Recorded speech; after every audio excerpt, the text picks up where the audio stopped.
Time to look at the forehand pendulum serve. In this video we'll take a look at both the backspin side spin serve and the topspin side spin variation. You'll see them from several different perspectives.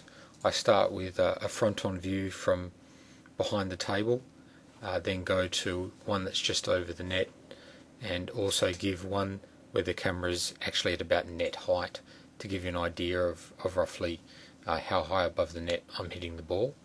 You'll also see the side view of both serves. A couple of things just to take note of before we get into the videos themselves is firstly, these days, this video was shot a couple of years ago, and these days my contact point where I hit the ball in terms of height of the ball, these days I try and hit the ball a couple of inches lower so that it's a little bit closer to net height.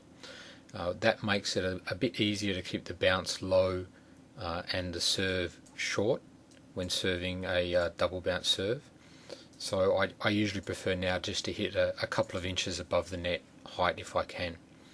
The second thing to really take note of is how similar the topspin side spin serve looks to the backspin side spin serve and how that's achieved.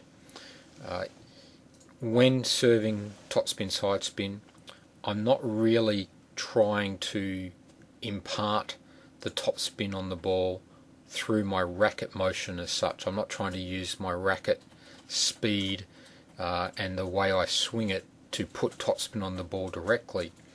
What tends to happen more is, if you think of it this way, if you take your racket and hold it vertically and then just tilt it a little bit so the bottom of the racket comes out, so it's held slightly angled, just a few inches out from vertical. If you drop a ball onto that racket, the ball will hit your rubber and start rolling forward with topspin. And that's really how, when I'm performing the topspin side spin serve, that's what's producing most of the topspin in that serve. It's the impact of the ball coming down quickly, hitting a slightly angled racket, and then rolling forward off that racket with topspin. Most of my racket speed that I'm trying to use is actually being used to produce a fairly heavy amount of side spin. If I was trying to use the swing stroke to produce real topspin, I would have to angle my racket quite significantly, and it would make it very, very obvious that it's a topspin side spin serve. So having said all that, let's get into the actual serves themselves.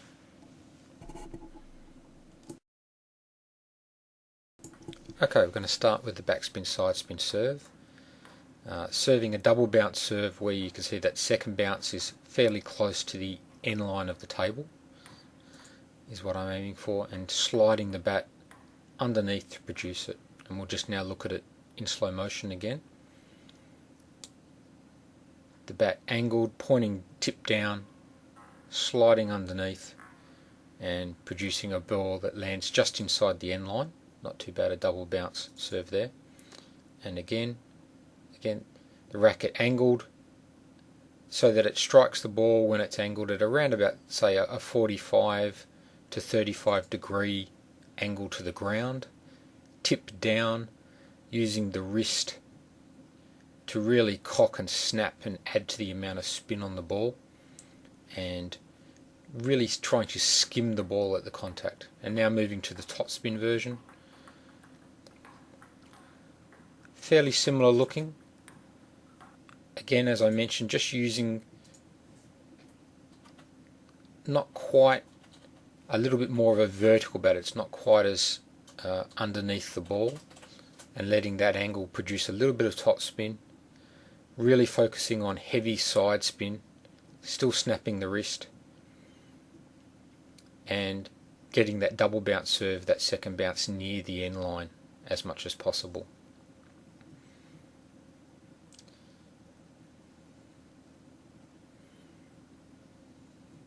Okay, this is just a bit of a closer up view. Again, back to the backspin side spin.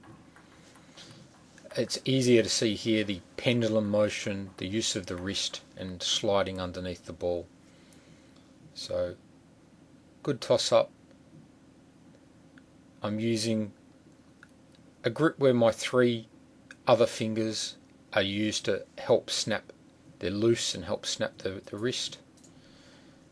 Index finger and thumb fairly loose, and really making that pendulum motion through the ball, getting the free arm out of the way, quickly sliding under the ball and bouncing that ball down into the table rather than trying to hit it outwards too much. Now just the topspin, side spin version. Could probably extend the follow through a little bit just to make it look a little bit more like the backspin side spin, but now we see it in slow motion. You can see that the racket's held much more vertically here, which will produce a lot more side spin and just a fraction of top spin. I'm not really coming under the ball at all, and it's going to fall onto that racket and just fall forward a little bit. But it's mainly side spin and just a hint of top spin, and designed to try and look fairly similar. And again, loose wrist, snap through the contact, down into the table, and you'll see that more from the side view. And now the backspin side spin, just from I've put the camera at net height. You can see how high the contact is above the net, and these days I'm serving a little bit lower and getting a better effect, making it easier to serve short. And contact, a good 9 inches above the net there, which is why the ball is bouncing so high. So again, onto the second serve of it. Loose wrist, loose fingers, snap underneath, and you can see the side spin taking effect there, and a mixture of side spin and backspin on the ball. And just another example, slightly different angle, and easy to see the side spin at work. And we'll just have a look at the topspin version of the same pendulum serve. Easy to follow that the bounce of the ball's a little bit different, which helps you pick between a side spin and a topspin. The bat motion, as I said, could be a little bit more follow through just to make them look a bit more similar.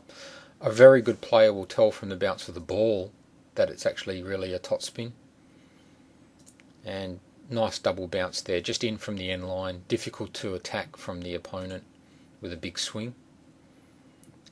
Fairly vertical bat, brush contact, a little bit of too abbreviated a follow through. I could use a longer follow through there, I think.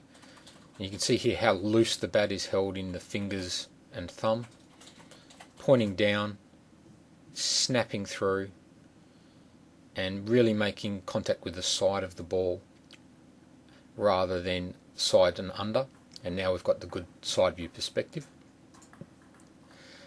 Easy to see how now the bat is being swung forwards and sideways, bat angle, and just slid underneath, brush contact made, trying to get a very, very good skim of the ball, not solid contact.